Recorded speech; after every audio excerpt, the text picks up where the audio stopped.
সুপ্রভাত বন্ধুরা, আজ 28 অক্টোবর মঙ্গলবার। আজকের সকালের বিশেষ খবরগুলি হলো: গৌহাটি সরুসজাই স্টেডিয়ামে নিযুত ময়না প্রকল্প 2.0 উদ্বোধন করলেন মুখ্যমন্ত্রী হিমন্ত বিশ্ব শর্মা।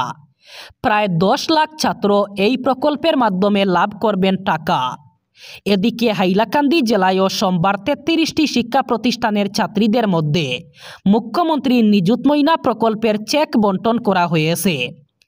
এই উপলক্ষে হাইলাকান্দি জেলার 33টি শিক্ষা প্রতিষ্ঠানে প্রশাসনের উদ্যোগে অনুষ্ঠানের আয়োজন করা হয়। এতে এই প্রকল্পের জন্য নির্বাচিত ছাত্রীদের হাতে অর্থের চেক আনুষ্ঠানিকভাবে তুলে দেওয়া হয়। এই চেক তুলে দিতে সভাগুলিতে সম্মানিত অতিথি হিসাবে জেলার বিধায়ক সহ সমাজসেবীদের প্রশাসন থেকে আমন্ত্রণ জানানো হয়। রবিবার ছুটির দিনে কাছাড় জেলার এসএসপি হিসাবে যোগ দিলেন পার্থপ্রতিম দাস। এর আগে তিনি শ্রীভূমি জেলার দায়িত্ব সামলেছেন। এদিন শ্রীভূমি জেলার এসএসপি লীনা দুলের হাতে দায়িত্ব অর্পণ করে নবাগত এসএসপি পার্থপ্রতিম দাস যোগ দেন শিলচরে। শিলচরে পৌঁছে তিনি বিদায়ী এসএসপি নুমাল মাহাত্তার হাত থেকে জেলার দায়িত্ব সমঝে নেন। এই পরিবর্তন জেলায় নতুন গতি আনবে বলে আশা প্রকাশ করছেন অনেকেই। বিদায়ী এসএসপি নুমাল মাহাত্তার পরবর্তী গন্তব্য কুকরাঝাড়, যেখানে তিনি নতুন দায়িত্ব নেবেন। যোগ দিয়েই পার্থপ্রতিম দাস তার কাজের স্পষ্ট বার্তা দিয়েছেন। তিনি সোমবার সকাল 10টায় এসএসপি অফিসে কর্মরত সব আধিকারিক এবং কর্মীদের উপস্থিত থাকার নির্দেশ দেন। এই নির্দেশ থেকে স্পষ্ট যে জেলার আইন শৃঙ্খলা পরিস্থিতি এবং দপ্তরের কাজে তিনি প্রথম দিন থেকেই মনোযোগ দিতে চাইছেন। না আছে রোজগার, না আছে জমানো অর্থ। এদিকে সময় হলেই রক্ত মাদকের নেশায় খলবল করে ওঠে। ফলে মাদক জুটাতে নিজের সন্তানকেই বিক্রি করে দিলেন মাদকাসক্ত দম্পতি। অভিযোগ, মাদক কেনার জন্য 1,80,000 টাকায় স্ক্র্যাপ ডিলারের কাছে নিজের সন্তানকে বিক্রি করেন তারা। সূত্রের খবর, শিশুটির মামি পুলিশের কাছে শিশুর উধাও হওয়ার কথা জানানোর পর পুরো বিষয়টি সামনে আসে। জানা গেছে ঘটনাটি ঘটেছে পাঞ্জাবের আকবরপুর কুদাল গ্রামে। শিশুটির মা বাবা বেকার এবং মাদকাসক্ত ছিলেন বলে অভিযোগ। ফলে শিশুটিকে লালন পালন করতে পারছিলেন না। এদিকে মাদক কেনার জন্য টাকা জোগাড়ে তারা 6 মাসের শিশুটিকে বুদোদলা শহরের স্ক্র্যাপ ডিলারের পরিবারকে বিক্রি করে দেন। ওই দম্পতির নাম সন্দীপ সিং এবং গুরমান কৌর। তাদের বিরুদ্ধে ভারতীয় ন্যায় সংহিতার 143 ধারার অধীনে মামলা রুজু করা হয়েছে। মামলায় অন্তর্ভুক্ত স্ক্র্যাপ ডিলারের নাম, যিনি শিশুটিকে কিনেছিলেন, তারও নাম অন্তর্ভুক্ত করা হয়েছে মামলায়। বাঁশকান্দি ব্লক কংগ্রেসের রাজনীতিতে বড়সড় পালাবদল। শিলচর জেলা কংগ্রেসের মাইনরিটি বিভাগের সভাপতি আনসার হোসেন লস্কর অথবা রিঙ্কু এখন ব্লকের নিয়ন্ত্রণ নিতে চলেছেন, যা আগামী 26-এর বিধানসভা নির্বাচনের আগে সুনাইয়ের রাজনীতিতে এক নতুন সমীকরণ তৈরি করেছে। সম্প্রতি বাঁশকান্দি ব্লক কংগ্রেসে এক অপ্রত্যাশিত ঘটনা ঘটে। এপিসিসি একজন অচেনা মুখকে ব্লক সভাপতি নিয়োগ করার পর থেকেই শুরু হয় বিতর্ক। এই নিয়োগ নিয়ে সুনাইয়ের কংগ্রেস টিকিট প্রত্যাশী তথা এপিসিসির সাধারণ সম্পাদক আমিনুল হক লস্কর তীব্র ক্ষোভ প্রকাশ করেন এবং জেলা কমিটির কাছে নালিশ জানান, কিন্তু তার নালিশ দুপে টেকেনি। শিলচর জেলা কংগ্রেস কমিটি নালিশ উপেক্ষা করে প্রশাসনিক সাধারণ সম্পাদক সত্যজিৎ দের মাধ্যমে 61 সদস্যের পূর্ণাঙ্গ ব্লক কমিটি অনুমোদন দিয়েছে। বিস্ময়ের বিষয় হল, এপিসিসির সাধারণ সম্পাদক পদে থাকা সত্ত্বেও আমিনুল হক লস্কর প্রথমত নিজের পছন্দের ব্লক সভাপতি নিয়োগ করাতে পারেননি। দ্বিতীয়ত, তিনি পূর্ণাঙ্গ কমিটি গঠনও আটকাতে ব্যর্থ হয়েছেন। অন্যদিকে সুযোগ কাজে লাগিয়ে দারুণভাবে এগিয়ে গেছেন জেলা কংগ্রেসের মাইনরিটি ডিপার্টমেন্টের চেয়ারম্যান আনসার হোসেন বড় লস্কর।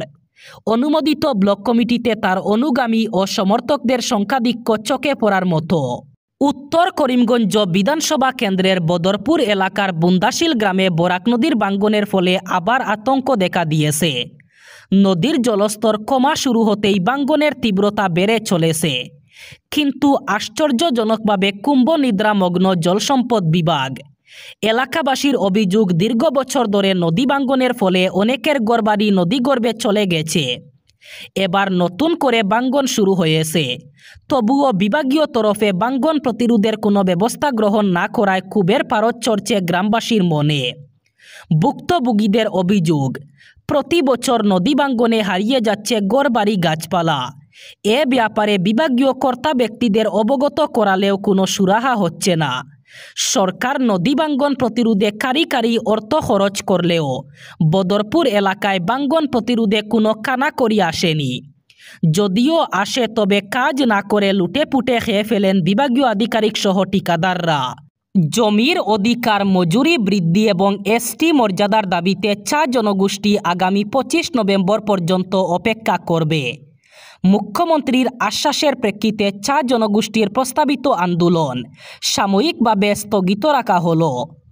যোরহাটে চা মজদুর সংঘের কার্যালয়ে চা জনগোষ্ঠীর বিভিন্ন সংগঠনের কর্মকর্তারা সাংবাদিক সম্মেলন করে এই কথা জানিয়েছেন। চা জনগোষ্ঠীর কর্মকর্তারা সাংবাদিক সম্মেলনে বলেন, আমাদের মূল দাবি 3টি। অনেক দিন ধরে আমরা আবেদন নিবেদন করে আসছি, কিন্তু আজ পর্যন্ত কোনো সরকার এতে কর্ণপাত করেনি। এই 3টি দাবি নিয়ে যোরহাটে আমাদের গণসমাবেশ করার কথা ছিল, কিন্তু মুখ্যমন্ত্রী হিমন্ত বিশ্ব শর্মার আশ্বাস দিয়েছেন অসম বিধানসভার নভেম্বরের অধিবেশনে এসটি স্বীকৃতির ব্যাপারে আলোচনা করা হবে। 25 নভেম্বর 6 জনগোষ্ঠীর এসটি স্বীকৃতির দাবি খতিয়ে দেখার উদ্দেশ্যে অসম সরকারের গঠিত মন্ত্রী সমিতির রিপোর্ট অসম বিধানসভায় দাখিল করা হবে। এরপর অসম বিধানসভায় এ নিয়ে আলোচনা করে সিদ্ধান্ত নেওয়া হবে। মুখ্যমন্ত্রী তাদের 25 নভেম্বর অবধি অপেক্ষা করার জন্য বলেছেন। এতে তারা সম্মত হয়েছেন। তাদের যোরহাটের গণসমাবেশ আপাতত বাতিল রাখা হয়েছে। 25 নভেম্বর যদি তারা কোনো ইতিবাচক সাড়া না পান, তাহলে চা মজদুর সংঘ চা শ্রমিকদের সঙ্গে নিয়ে আন্দোলনে নামবে। অপেক্ষার অবসান হচ্ছে। 3 দশক পর শুরু হচ্ছে দক্ষিণ অসমের শিলচরের সঙ্গে ত্রিপুরার রাজধানী আগরতলার বিমান পরিষেবা। আগামীকাল 28 অক্টোবর মঙ্গলবার থেকে আপাতত সপ্তাহে 2 দিন, মঙ্গলবার এবং শুক্রবার।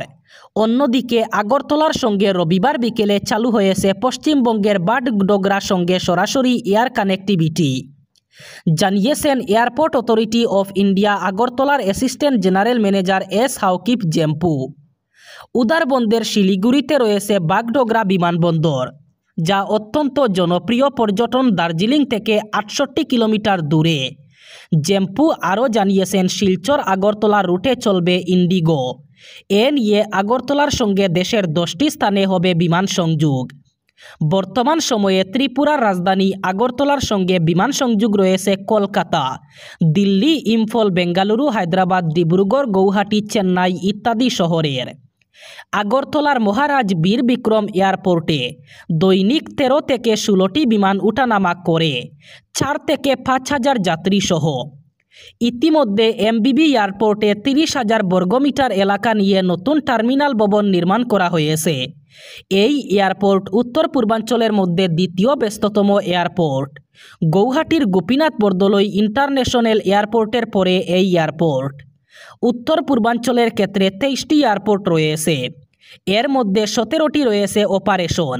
এগুলি হলো অসমের গৌহাটি, শিলচর, ডিব্রুগড়, যোরহাট, তেজপুর, লীলাবাড়ী এবং রূপসী। অরুণাচল প্রদেশের তেজু, পাশিঘাট, জিরো এবং ডোনাপোলো, ত্রিপুরায় আগরতলা, মণিপুরে ইম্ফল, মেঘালয়ে শিলং, নাগাল্যান্ডে ডিমাপুর, মিজোরামে লেংপুই, সিকিমে পাকিয়ং। আগরতলা এবং বাংলাদেশের চট্টগ্রামের মধ্যে বিমান সংযোগ স্থাপনের প্রস্তাবের উপর প্রক্রিয়া চলছে। তা বাস্তবায়িত হলে উড়ানে থাকবে স্পাইস জেট।